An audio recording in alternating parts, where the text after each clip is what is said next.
I'm Tariq Melrose, and I've got a fresh one for you. A new press statement is dropped, and it's full of that signature blend. Half denial, quarter truth, and a generous helping of deflection. If you're looking for substance, you came to the right place because I've stripped the fluff, decoded the script, and brought you the real story hiding underneath. Subscribe now, and let's dissect the drama before they rewrite the ending. MAGA chaos hits a new low as Marjorie Taylor Greene spews baseless personal attacks instead of doing her job. Now, let's get into the clip. This is the gentlelady from Georgia, Miss Greene. That was quite entertaining from someone that had a sexual relationship with a Chinese spy, and everyone knows it. But I move to take her words down.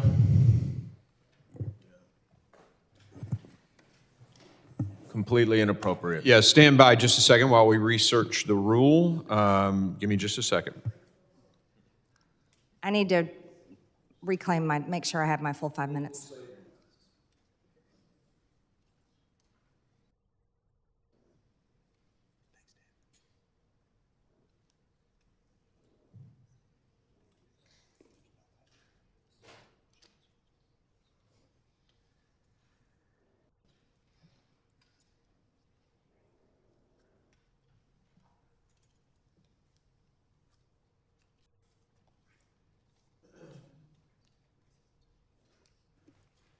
A motion has been made. The committee will suspend, and the gentleman will state the words that he wishes taken down. Everything that the gentlelady from Georgia has said. No, you need to be more The specific. Mr. accusations of an affair with a Chinese spy, those are engaging in personalities, and those words should be taken down, and the gentlelady should not be able to speak anymore in this hearing. That is not the latter part of that is not an appropriate motion, but we will evaluate the striking of those words. Give me just a second.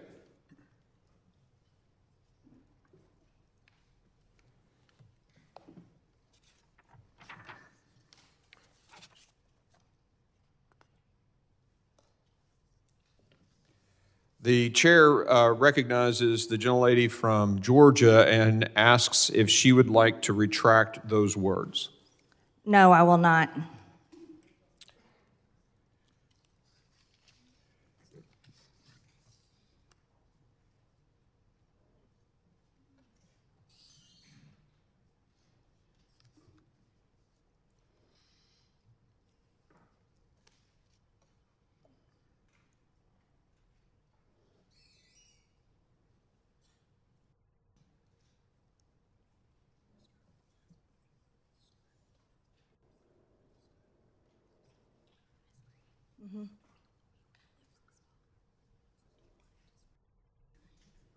For those members who are wondering, we are looking into Clause 1 of Rule 17 and the Rules of the House.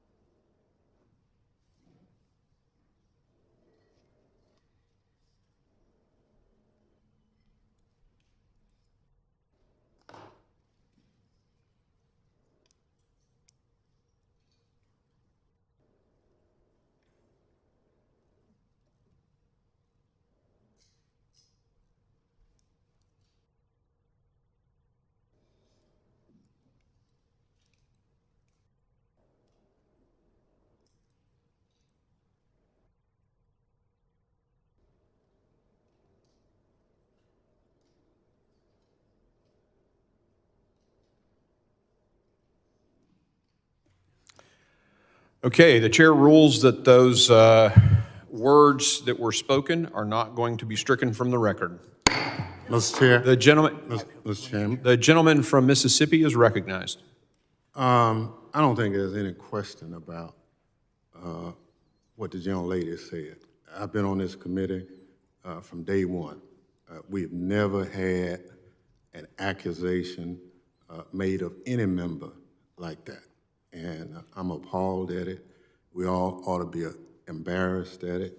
We are a better committee than what the gentlelady is trying to make of this committee. So I appeal the ruling of the chair. The ruling of the chair has been appealed. We will now,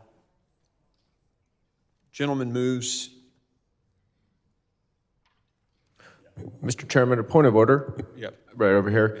Could you explain what part of those words are not engaging in personalities and what the basis of your ruling is? No, we're going to let the vice chair take over the committee at this point. Thank you. Mr. Chairman, I move to table the motion.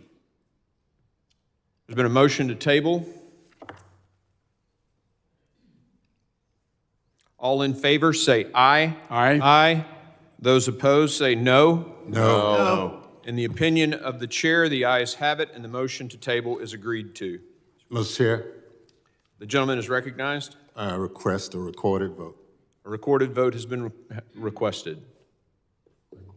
Clerk will call the roll. Mr. Chairman, would the gentleman from New York, Mr. Goldman, yield? The clerk will call the roll. Mr. McCall. Aye. Mr. McCall votes aye. Mr. Higgins. Mr. Guest. Mr. Bishop. Mr. Jimenez. Mr. Pfluger. Mr. Pfluger votes aye. Mr. Garbarino. Ms. Greene. Aye. Ms. Greene votes aye. Mr. Gonzalez. Aye. Mr. Gonzalez votes aye. Mr. LaLota. Aye. Mr. LaLota votes aye. Mr. Ezell. Aye. Mr. Ezell votes aye. Mr. D'Esposito. Ms. Lee. Aye. Ms. Lee votes aye. Mr. Luttrell. Mr. Strong. Mr. Burkeen. Aye. Mr. Burkeen votes aye. Mr. Crane. Aye. Mr. Crane votes aye. Mr. Thompson. No. Mr. Thompson votes no. Ms. Jackson Lee. Mr. Payne. Mr. Swalwell. No. Mr. Swalwell votes no. Mr. Correa. Mr. Carter. No. Mr. Carter votes no. Mr. Tanadar. Mr. Magaziner. Mr. Ivy. No. Mr. Ivy votes no. Mr. Goldman. No. Mr. Goldman votes no. Mr. Garcia. No. Mr. Garcia votes no. Mrs. Ramirez. No. Mrs. Ramirez votes no. Mr. Menendez. No. Mr. Menendez votes no. Ms. Clark. No. Ms. Clark votes no. Ms. Titus. Mr. Higgins. Mr. Guest. Mr. Bishop. Mr. Jimenez. Mr. Garbarino. Mr. D'Esposito. Mr. Luttrell. Mr. Luttrell votes aye. Mr. Strong. Ms. Jackson Lee. Mr. Payne. Mr. Correa. Mr. Tanadar. Mr. Magaziner. Ms. Titus.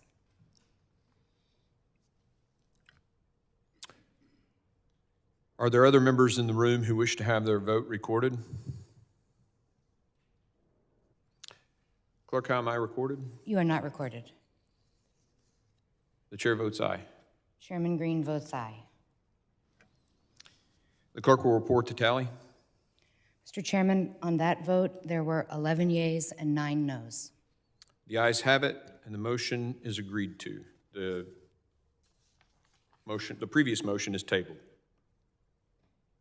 The gentlelady from Georgia is recognized, and we will give her the time when the clock was stopped, and we'll give you an extra 10 or 15 seconds. All right, folks, let's break down this circus act brought to you by none other than Marjorie Taylor Greene. Because what happened in this hearing wasn't just political theater, it was straight up MAGA reality TV, complete with personal attacks, broken rules, and a Republican caucus that decided smear tactics were more important than governance. First, for anyone new here, I'm Tariq Melrose, and welcome back to Tariq Melrose Vlogs, where we dissect Republican chaos, Trump world hypocrisy, and the endless GOP obsession with spectacle over solutions. And wow, today's clip is Exhibit A. So here's what went down. Greene, in her usual burn it down style, decided to use her time not to ask substantive questions, not to advance policy, but to lob a personal, baseless accusation against a fellow member of Congress, claiming they had a sexual relationship with a Chinese spy. Let's just pause here. This is a formal hearing. This is supposed to be where our lawmakers deal with national issues. And she's out here running a smear campaign like it's a tabloid talk show. Now, in Congress, there are rules, real ones, not the imaginary kind Republicans make up when it suits them. One of those rules is House Rule 17, which says you can't engage in personalities against another member. That means you can't accuse your colleague of crimes or scandalous behavior unless you have actual proof that's relevant to the debate. Greene blew right past that, because for her, decency is optional and chaos is the point. And here's the thing, it's not just her words. It's the way the Republican majority handled it. The chair asks Greene if she wants to retract her words. Standard procedure when a member steps over the line. She flat out refuses. No apology, no clarification, just a smug, "No, I will not." And the chair, instead of enforcing basic decorum, decides her words will stay in the record. That's not leadership. That's giving the green light for open, personal slander in congressional hearings. Then, Representative Thompson from Mississippi rightly calls it out, says he's appalled, says the committee should be better than this. But what does the Republican side do? They table his appeal. They vote to shut down even the possibility of holding Greene accountable. The motion passes 11-9 along party lines. So every single Republican who voted aye essentially said, yeah, this is fine. Let's normalize personal attacks with no evidence. This is the problem with today's GOP. They love to scream about decorum when a Democrat raises their voice. But when one of their own hurls a wild, unfounded accusation, suddenly rules are optional. It's the same hypocrisy we've seen since Trump came down that golden escalator. Anything goes if it's your team doing it, even if it shreds the institution you claim to defend. And let's be honest, Greene's comment wasn't some offhand joke. It's part of a pattern. Use xenophobia and sexual innuendo to smear opponents. She knows exactly what buttons she's pushing. By saying Chinese spy, she's playing into a broader GOP narrative that paints Democrats as foreign agents or traitors, with no proof, but plenty of outrage fuel for right-wing media. Republicans like to say Democrats are weak on China. But here's the truth. The Biden administration has been tougher on Beijing than Trump ever was. Biden rallied allies in the Indo-Pacific, restricted tech exports to China, and confronted their economic abuses head-on. Meanwhile, Trump spent years praising Xi Jinping and even downplaying China's role in COVID's early cover-up. But hey, facts aren't useful to people like Greene. Outrage is. What's really telling here is how much time this wastes. We have real problems. The economy, healthcare, climate, national security. And yet this hearing devolved into a food fight because the GOP wants to keep their base angry and distracted. Greene isn't there to legislate. She's there to perform for the MAGA cameras, to clip this moment for social media and fundraise off of it.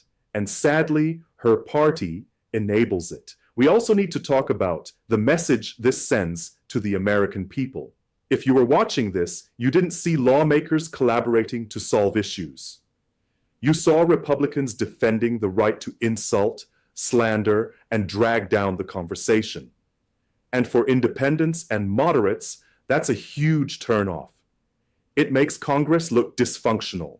And when government looks broken, it plays right into the GOP's long game of government doesn't work, so let's dismantle it. But here's the bigger picture. Every minute Republicans spend defending this nonsense is a minute they're not addressing kitchen table issues. Democrats have been passing infrastructure investments, capping insulin prices, boosting manufacturing, tangible wins that improve people's lives. Republicans, they're in culture war mode 24/7. It's Hunter Biden hearings, woke witch hunts, and moments like this, where the focus is on humiliating a colleague instead of helping their constituents. And you know what? This isn't going to stop unless voters make it stop. The only language the MAGA wing understands is electoral consequences. They thrive when outrage is free and accountability is absent. That means in 2024 and beyond, voters who care about truth, civility, and progress have to show up and send a message that this kind of behavior has no place in Congress. At the end of the day, what Greene did was disgraceful. But the real shame is that her colleagues didn't just allow it, they endorsed it. This is the Republican Party under Trump's shadow, loud, petty, and allergic to governing. And if we don't call it out every single time, they'll keep dragging our politics deeper into the mud. That's my take on this chaotic display. If you found this breakdown helpful, and you're tired of GOP spectacle replacing real solutions, make sure you hit that like button, subscribe to Tariq Melrose Vlogs, and turn on notifications so you never miss when we call out the nonsense. I'm Tariq Melrose. Stay informed, stay engaged, and as always, let's keep fighting for the America we know we can be. See you in the next one.